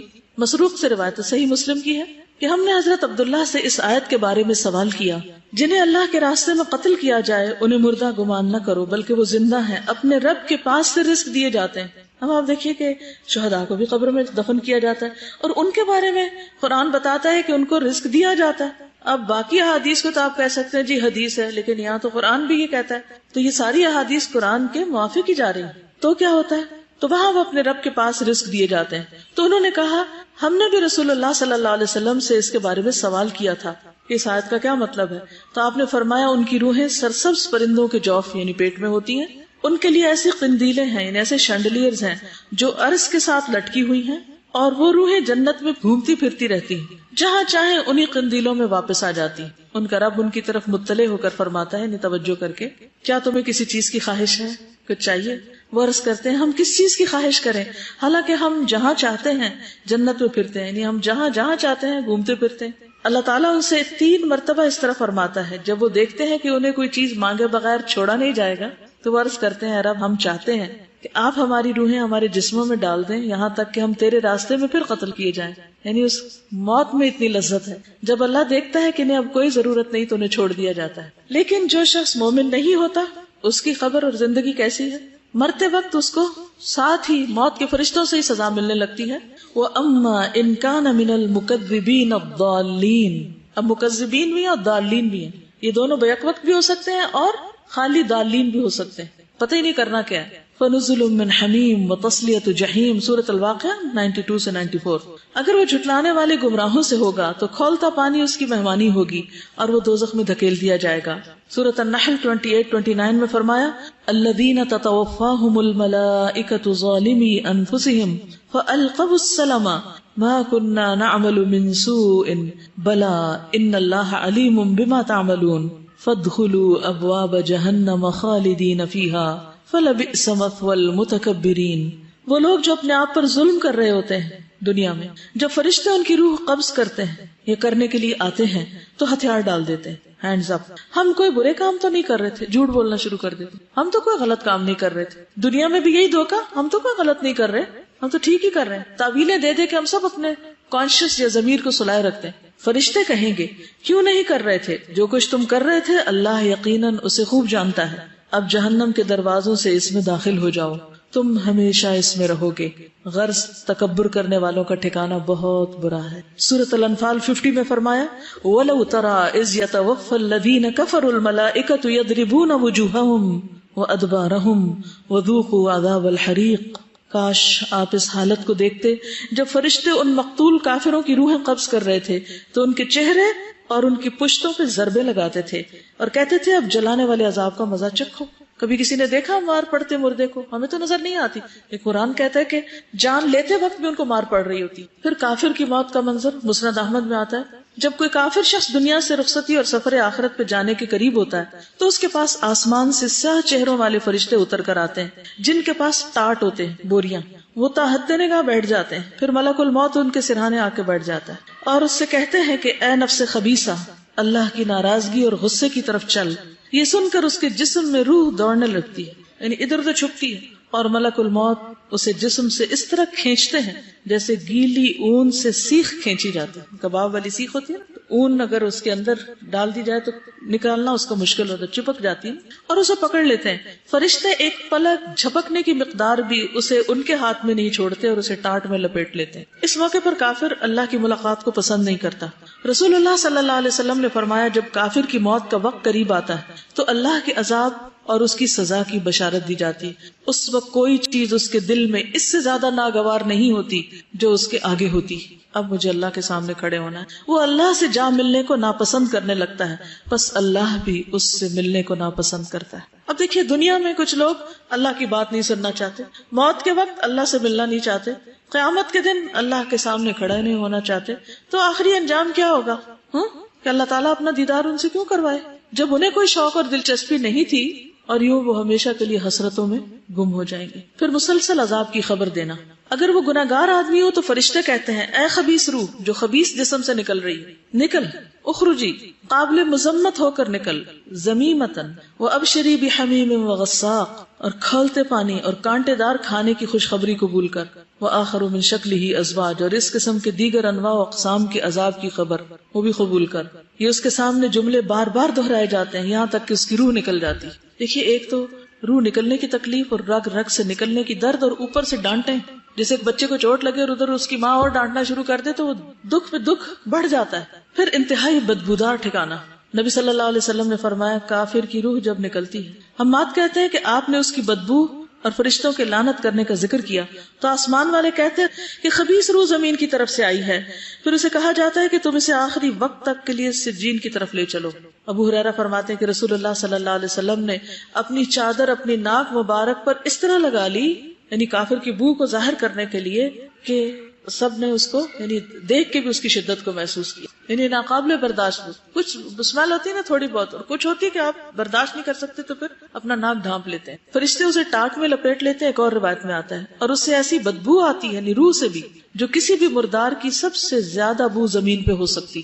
یعنی زمین پر کسی مردار کی بدترین بو جو ہوتی ہے وہ اس کی روح سے بھی نکل رہی ہوتی. پھر آسمان کے دروازے نہیں کھولے جاتے. کافر کی روح کو آسمان کی طرف لے جایا جاتا ہے، وہاں کا دروازہ نہیں کھولا جاتا. وہاں کے فرشتے پوچھتے ہیں یہ کون ہے؟ کہا جاتا ہے فلاں شخص ہے. وہ کہتے ہیں کوئی مرحبا نہیں، کوئی مرحبا نہیں، لا مرحبا بالنفس الخبیثہ، اس ناپاک نفس کے لیے جو ناپاک بدن میں تھا. لوٹ جا برائی کے ساتھ، ارجعی ذمیمتن، تیرے لیے آسمان کے دروازے نہیں کھلیں گے. قرآن پاک میں بھی آتا ہے نا کہ ان کے لیے آسمان کے دروازے کھولے نہیں جائیں گے. پھر آسمان سے پٹھایا جاتا ہے. فرشتے اس روح کو لے کر اوپر چڑھتے ہیں. فرشتوں کے جس گروہ کے پاس سے ان کا گزر ہوتا ہے وہی گروہ کہتا ہے یہ کیسی خبیث روح ہے. وہ اس کا دنیا میں لیا جانے والا بدترین نام بتاتے ہیں. یہ جو چور ڈاکو مجرم ہوتے ہیں وہ انہی چیزوں کے ساتھ پھر پہچانے بھی جاتے ہیں، یہاں تک کہ اسے لے کر آسمان دنیا میں پہنچ جاتے ہیں، دروازے کھلواتے ہیں، لیکن دروازہ نہیں کھولا جاتا. پھر رسول اللہ صلی اللہ علیہ وسلم نے یہ آیت تلاوت کی، لا تفتح لهم ابواب السماء ولا يدخلون الجنة حتى يلج الجمل في سم الخياط. ان کے لیے آسمان کے دروازے نہ کھولے جائیں گے اور نہ ہی وہ جنت میں داخل ہوں گے تا وقت کہ اونٹ سوئی کے ناکے میں داخل ہو جائے. اللہ تعالیٰ فرماتے ہیں کہ اس کا نامہ اعمال سجین میں سے نچلی زمین میں لکھ دو، یعنی اور گہرائیوں میں، پستیوں میں. اب یہ نچلی زمین کیا ہے اللہ عالم. چنانچہ اس کی روح کو پھینک دیا جاتا ہے. پھر یہ آیت تلاوت فرمائی، وَمَن يُشْرِكْ بِاللَّهِ فَكَأَنَّمَا خَرَّ مِنَ السَّمَاءِ فَتَخْطَفُهُ الطَّيْرُ أَوْ تَهْوِي بِهِ الرِّيحُ فِي مَكَانٍ سَحِيقٍ جو اللہ کے ساتھ شرک کرتا ہے وہ ایسے ہے جیسے آسمان سے گر پڑا پھر اسے پرندے اچک لیں یا ہوا اسے دور دراز کی جگہ میں لے جا پھینکے. ہمیں دیکھو کہ جب ہوا چلتی ہے تو چیزوں کو اڑا کے وہ دور لے جاتی کہ وہ پکڑائی بھی نہیں دیتی. پھر اس کی روح جسم میں لوٹا دی جاتی. پھر وہ تمنا کرتا ہے کہ قبر کی طرف اس کو نہ لے جایا جائے. وہ مرنے والا اگر نیک نہیں ہوتا تو کہتا ہے ہائے بربادی, مجھے کہاں لے کے جا رہے ہو. یہ صحیح بخاری کی روایت, مجھے کہاں لے کے جا رہے ہو. اس کی آواز انسان کے علاوہ اللہ کی ہر مخلوق سنتی ہے. اگر انسان سن پائے تو بے ہوش ہو جائیں, برداشت نہ کر سکے. پھر قبر میں سوال و جواب کے وقت خوف کی حالت میں اٹھنا. جب فرشتے آتے ہیں تو اسے کہتے ہیں بیٹھ جاؤ. وہ مروب اور خوف زدہ حالت میں بیٹھ جاتا ہے. کہا جاتا ہے تو اس شخص کے متعلق کیا کہتا ہے جو تم میں موجود تھا, تو اس پہ کیا گواہی دیتا ہے. کہتا ہے وہ کون سا آدمی, وہ اس کے نام سے بھی واقف نہیں. اس سے کہا جاتا ہے کہ محمد صلی اللہ علیہ وسلم. وہ کہتا ہے میں نہیں جانتا. لوگوں کو بات کرتے سنتا تھا, جیسے لوگ کہتے تھے میں بھی کہہ دیتا تھا. یعنی سنی سنائی خبریں بس تھی میرا علم. چنانچہ اس کو کہا جاتا ہے تو نے اسی پہ زندگی گزاری, اسی پہ فوت ہوا, اور اللہ نے چاہا تو اسی پہ اٹھایا جائے گا. رہا کافر یا منافق, دوسری روایت میں آتا ہے, بخاری کی روایت ہے, اس کا جواب یہ ہوتا ہے مجھے نہیں معلوم, لا ادری لا ادری. میں نے لوگوں کو ایک بات کہتے سنا تھا, وہی میں بھی کہتا رہا. پھر اس سے کہا جاتا ہے کہ نہ تو نے کچھ سمجھا اور نہ پیروی کی. اس کے بعد اسے لوہے کے ہتھوڑے سے بڑے زور سے مارا جاتا ہے. وہ اتنا بھیانک طریقے سے چیختا ہے, ایسی چیخیں ہوتی. کبھی آپ نے تکلیف میں کسی شخص کی چیخیں سنی ہے جو پین کی وجہ سے چیخ رہا ہو کسی ہاسپٹل میں یا کسی جگہ پر؟ تو وہ بھی سب سے بدترین قسم کی چیخیں چیخ رہا ہوتا ہے کہ انسان اور جن کے سوائے ارد گرد کی ساری مخلوق سنتی. پھر آسمان سے ایک منادی آواز لگاتا ہے, اس نے جھوٹ بولا, اس کے لیے آگ کا بستر لگا دو, آگ کا لباس پہنا دو. پھر جہنم کا دروازہ کھولا جاتا ہے, قبر تنگ کر دی جاتی. سنن نبی داؤد میں آتا ہے کہ پھر کہا جاتا ہے کہ جہنم کا دروازہ اس کی قبر میں کھول دو. جہنم کی گرمی اور لو اس کے پاس آتی. آج کل آپ دیکھیں کہ اگر آپ ٹھنڈے کمرے سے باہر نکلے تو لٹرلی ایسے منہ پہ تپیڑے پڑ رہے ہوتے ہیں نا گرمی کے. گھر سے نکلے باہر تو وہاں وہ گرمی کیا گرمی ہوگی. کبھی ابلتی ہنڈیا کا سیک آپ کو یاد ہو تو. اور اس کی قبر اس قدر تنگ کر دی جاتی ہے کہ اس کی پسلیاں ایک دوسرے میں پیوست ہو جاتی. پھر اس کے اعمال انتہائی قبیح شکل میں اس کے سامنے آتے ہیں. ایک آدمی گندے کپڑے پہن کے پاس آتا ہے جس سے بو آ رہی ہوتی, اور اس سے کہتا ہے تجھے خوشخبری مبارک, یہ وہی دن ہے جس کا تجھ سے وعدہ کیا گیا تھا. وہ پوچھتا ہے تو کون ہے, تیرے چہرے سے ہی شر کی خبر معلوم ہوتی. وہ جواب دیتا ہے میں تیرا گندا عمل ہوں. وہ کہتا ہے اے میرے رب قیامت نہ قائم کرنا. کوئی بھی گندے عمل, چاہے چوری ہو, چاہے زنا ہو, چاہے حرام حرکتیں ہوں, کوئی بھی غلط کام, تو جس قسم کے بھی وہ غلط کام ہوں گے وہ سارے اس کی شکل میں پیوست کر دیے جائیں گے اور وہ عمل اس کے ساتھ رہے گا. پھر اس پر ایک اندھا بہرا فرشتہ مقرر کر دیا جاتا ہے. اس کے پاس ایک لوہے کا گرز ہوتا ہے جو اگر پہاڑ پہ دے مارے تو پہاڑ ریزہ ریزہ ہو جائے. وہ اس کو مارتا ہے. اس کی مار کی آواز سے مشرق و مغرب کے درمیان کی ہر چیز سن رہی ہوتی سوائے جن و انس کے, اور وہ مردہ بھی مٹی ہو جاتا ہے. پھر دوبارہ روح ڈالی جاتی, پھر مارا جاتا ہے, پھر مٹی ہوتا ہے, پھر اسی طرح, پھر اسی طرح. پھر معیشت ضن کا نبی صلی اللہ علیہ وسلم نے فرمایا کیا تم جانتے ہو کہ یہ آیت فَإِنَّ لَهُ مَعِيشَةً ضَنْكَ وَنَحْشُرُهُ يَوْمَ الْقِيَامَةِ أَعْمَى کس بارے میں نازل ہوئی ہے؟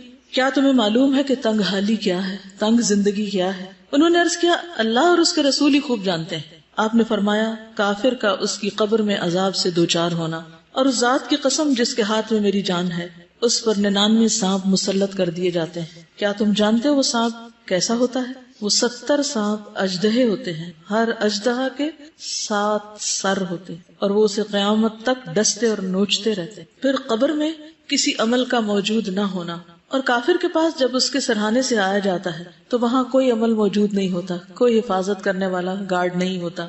پھر اس کی دائیں جانب سے آیا جاتا ہے, وہاں کوئی چیز موجود نہیں ہوتی. پھر بائیں جانب سے آیا جاتا ہے تو کوئی چیز موجود نہیں ہوتی. پھر اس کے دونوں پاؤں کی طرف سے آیا جاتا ہے تو وہاں کچھ نہیں ہوتا. پھر حسرت کے لیے جنت کا ٹھکانہ دکھایا جاتا ہے. رسول اللہ صلی اللہ علیہ وسلم نے فرمایا, مسند احمد کی روایت ہے, ہر جہنمی کو جنت میں اس کا متوقع ٹھکانہ دکھایا جاتا ہے اور وہ تمنا کرتا ہے کاش مجھے بھی اللہ نے ہدایت سے سرفراز کیا ہوتا تو میں بھی یہاں ہوتا, اور وہ اس کے لیے باعث حسرت بن جاتا ہے. اور زیادہ دکھ ہوتا ہے کہ یہ مل سکتا تھا اور چانس مس ہو گیا.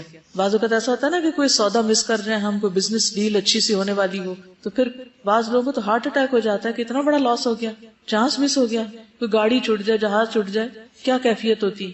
رسول اللہ صلی اللہ علیہ وسلم نے فرمایا ہر جہنمی کو جنت میں اس کا متوقع ٹھکانہ دکھایا جاتا ہے اور وہ تمنا کرتا ہے کہ کاش مجھے بھی اللہ نے ہدایت سے سرفراز کیا ہوتا, اور وہ اس کے لیے باعث حسرت بن جاتا ہے. قبر میں نیند کی کیفیت. اس کے بعد اس سے کہا جاتا ہے کہ منحوش کی نیند سو جا.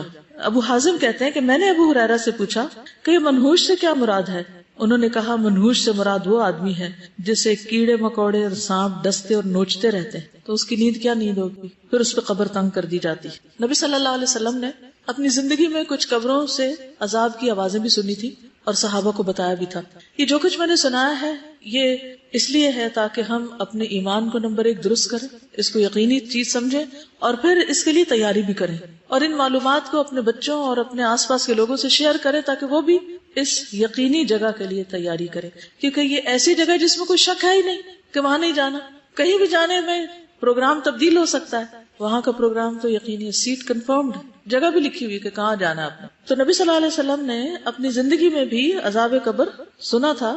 ابو ایوب سے روایت ہے کہ رسول اللہ صلی اللہ علیہ وسلم سورج غروب ہونے کے بعد باہر نکلے تو آپ نے کچھ آواز سنی، آپ نے فرمایا یہودیوں کو ان کی قبروں میں عذاب ہو رہا ہے۔ انس نے بیان کیا، ایک اور روایت ہے صحیح بخاری کی، انس بیان کرتے ہیں کہ ایک شخص پہلے عیسائی تھا، پھر وہ اسلام میں داخل ہو گیا، اس نے سورۃ البقرہ اور آل عمران پڑھ لی تھی اور وہ نبی صلی اللہ علیہ وسلم کا کاتب بن گیا، لکھنے والا۔ پھر وہ شخص مرتد ہو کر عیسائی ہو گیا، کہنے لگا محمد کے لیے جو کچھ میں نے لکھ دیا ہے اس کے سوا اور کچھ بھی معلوم نہیں مجھے۔ پھر اللہ کے حکم سے اس کی موت واقع ہو گئی، اس کے آدمیوں نے اسے دفن کر دیا۔ جب صبح ہوئی تو انہوں نے دیکھا کہ اس کی لاش قبر سے نکل کر زمین کے اوپر پڑی۔ عیسائیوں نے کہا کہ یہ محمد صلی اللہ علیہ وسلم اور اس کے ساتھیوں کا کام ہے، چونکہ ان کا دین اس نے چھوڑ دیا تھا اس لیے انہوں نے اس کی قبر کھودی اور لاش کو باہر پھینک دیا۔ چنانچہ انہوں نے دوسری قبر کھودی جو بہت زیادہ گہری تھی، لیکن جب صبح ہوئی تو لاش پھر باہر تھی۔ اس مرتبہ بھی انہوں نے یہی کہا کہ یہ آپ کے ساتھیوں کا کام ہے، چونکہ ان کا دین اس نے چھوڑا اس لیے اس کی قبر کھود کر انہوں نے لاش باہر پھینک دی۔ تو انہوں نے پھر ایک بار قبر کھودی اور جتنی گہرائی ان کے بس میں تھی اتنا گہرا کھود کے اسے اندر ڈالا، لیکن صبح ہوئی تو لاش پھر باہر تھی۔ اب انہیں یقین آیا کہ یہ کسی انسان کا کام نہیں، اور پھر انہوں نے اسے یوں ہی زمین پہ چھوڑ دیا، اس میں کہ کتے بلیاں کھا جاتے ہیں جو بھی کوئی۔ تو یہ دنیا میں بھی کبھی کبھی اللہ تعالیٰ ایسے منظر دکھا دیتے ہیں کہ جس سے انسان کے یقین میں پھر اضافہ ہو جاتا ہے کہ قبر بھی ایک بہت اہم مرحلہ ہے۔ پھر ایک اور موقع پر نبی صلی اللہ علیہ وسلم کا گزر 2 قبروں پر ہوا، آپ نے فرمایا ان دونوں قبروں پر عذاب ہو رہا ہے، اور یہ کسی بڑی بات میں نہیں، ان میں سے ایک تو چغل خوری کرتا تھا اور دوسرا پیشاب سے بچنے کے لیے احتیاط نہیں کرتا تھا۔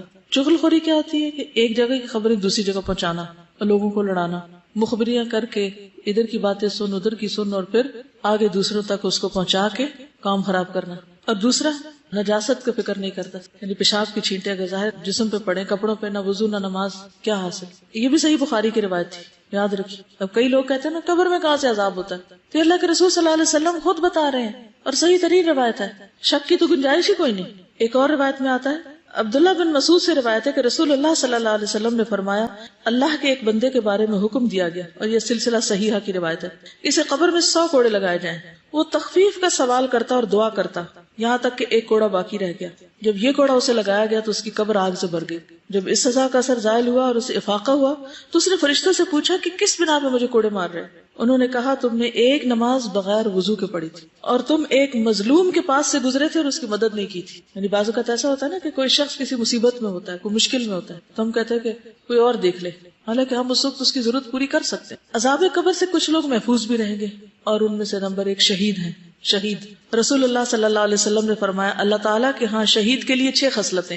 نمبر 1 اس کے خون کا پہلا قطرہ گرتے ہی اسے معاف کر دیا جاتا ہے۔ نمبر 2 جنت میں اس کا ٹھکانہ دکھایا جاتا ہے۔ نمبر 3 اسے ایمان کا حلہ پہنایا جاتا ہے۔ نمبر 4 اسے حور عین سے نکاح کیا جاتا ہے۔ نمبر 5 اسے عذاب قبر سے محفوظ کر دیا جاتا ہے۔ نمبر 6 اسے فضا اکبر بڑی گھبراہٹ سے محفوظ کر دیا جاتا ہے اور اس کے سر پر وقار کا تاج رکھا جاتا ہے جس کا ایک یاقوت دنیا و مافیہ سے بہتر ہوگا۔ پھر سورۃ الملک پڑھنا، نبی صلی اللہ علیہ وسلم نے فرمایا سورۃ تبارک قبر کے عذاب سے روکنے والی ہے۔ اگر زبانی یاد کر لیں تو زیادہ ہی اچھا ہے، پڑھتے پڑھتے اگر سو بھی جائیں تو کوئی نہیں، اللہ تعالیٰ قبول کرے گا۔ پھر پیٹ کے مرض سے فوت ہونے والا، جو شخص پیٹ کے مرض میں مبتلا ہو اسے قبر کا عذاب نہیں ہوگا، ان شہادت کی موت ہوتی ہے۔ نبی صلی اللہ علیہ وسلم نے فرمایا جو شخص اللہ کے راستے میں سرحدوں کی حفاظت کرتے ہوئے فوت ہو جائے اللہ اس کا اجر جاری رکھتا ہے یہاں تک کہ دوبارہ جی اٹھے اور وہ قبر کے عذاب سے محفوظ رہے گا۔ کتنی بڑی جزا ہے۔ پھر اسی طرح جو مسلمان جمعہ کے دن یا رات میں فوت ہو جائے اللہ اسے قبر کی آزمائش سے بچا لیتا ہے، لیکن ہم میں سے کس کو پتا کہ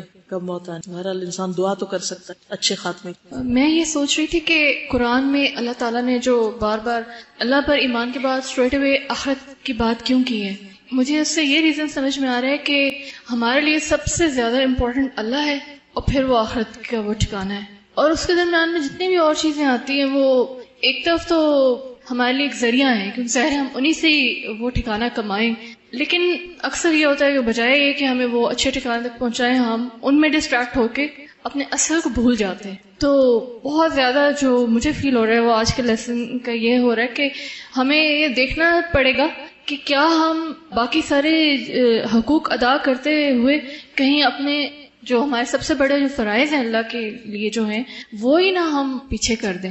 اور اگر ہم نے مطلب حقوق العباد کے ہی بعض اوقات اس دھوکے میں ہم آ جاتے ہیں، حالانکہ یہ اللہ کی طرف سے ہی ہم پہ فرض کیے گئے نا. ہم یہ بھول جاتے ہیں کہ یہ حقوق العباد کوئی لوگوں نے نہیں ہم پہ فرض کی، یہ اللہ نے فرض کیے. اور اگر کوئی بھی شخص یا کوئی بھی چیز ہمارے راستے میں آ رہی ہے تو میرے سوچنا چاہیے. کئی دفعہ میں حالانکہ یہ جملہ پہلے ریپیٹ کر چکی ہوں لیکن مجھے ایسا ابھی لگ رہا ہے، اسے میں بھول گئی تھی کہ کیا یہ چیز قبر میں میرے ساتھ آئے گی. ان سے یہ پوچھ لینا چاہیے کہ آپ آئیں گے میرے ساتھ میری قبر میں.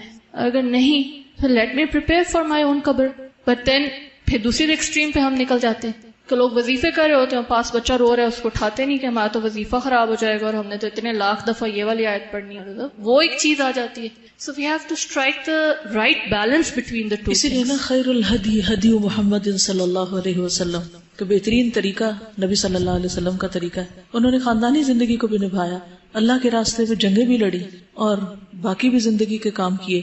تو ان سب چیزوں میں بیلنس رکھنا بہت ضروری ہے، اور اس کے لیے جتنا زیادہ آپ اپنے آپ کو آرگنائز کر سکیں، جتنی زیادہ آپ مختلف چیزوں کی پلاننگ کر سکیں، یعنی ہر روز ایک باشعور انسان کی طرح آنکھیں کھول کے جئیں، حالات کے دھارے پہ خود کو بے بس چھوڑ نہ دیں کہ جیسے لوگ آپ سے چاہیں یا جو کچھ ہو رہا ہے بس ٹھیک ہے، اب زندگی گزارنی ہے، وقت پورا کرنا ہے، بس یہ وقت کاٹ کے چلے جانا ہے، ہم اتنی اسٹرگل نہیں کر سکتے.